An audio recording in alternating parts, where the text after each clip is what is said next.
Hello बच्चों, आज हमारी वर्कशीट नंबर 2 विज्ञान की वर्कशीट है और आज तारीख है 13 जुलाई 2021।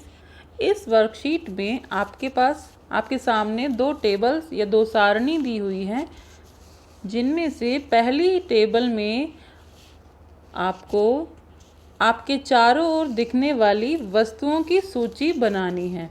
अब आपके चारों ओर बहुत सारी वस्तुएं हो सकती हैं, कुछ निर्जीव हो सकती हैं, कुछ सजीव हो सकती हैं। पेड़ पौधे, पतंग, कीड़े, टेबल, कुर्सी, तितलियाँ, फूल। आपको उन सब की एक टेबल में यहाँ पे नाम लिख लेने हैं, उन सब की सूची बना लेनी है, लिस्ट बना लेनी है।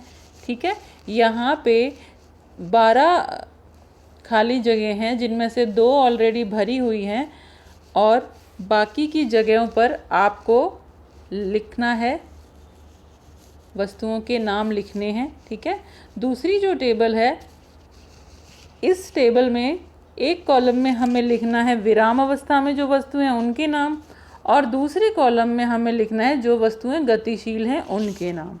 ठीक है, तो दोनों कॉलम आपको इसमें भरने हैं। अब नीचे कुछ क्वेश्चंस दिए हुए हैं। आपने कैसे सुनिश्चित किया कि कोई वस्तु गति में है या विराम में? आपने यह देखा होगा कि पतंग कुछ समय बाद पहले वाले स्थान पर दिखाई नहीं देती, जबकि पेड़ उसी स्थान पर है। इस आधार पे आपने ये सुनिश्चित किया कि कोई वस्तु विराम में है या गति में। अगर बच्चों हमें किसी भी वस्तु की गति का पता लगाना है या पता लगाना है कि हमें कोई वस्तु विराम अवस्था में है या गतिशील अवस्था में है, तो हम या तो उसकी स्थिति पे विचार करते हैं। ठीक है, अब पेड़ जो है वो जहाँ है वहीं है, उसकी जगह में या उसकी स्थान में कोई भी परिवर्तन नहीं आया है।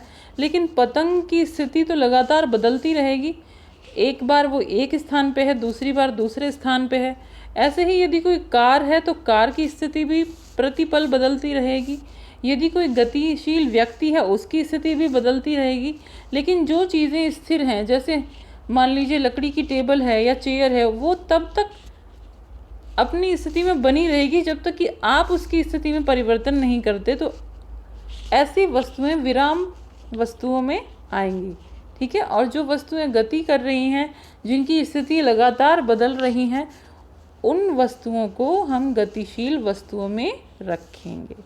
ठीक है बेटा, तो ये दोनों टेबल आपको कंप्लीट कर लेनी है। आज के लिए बस इतना ही।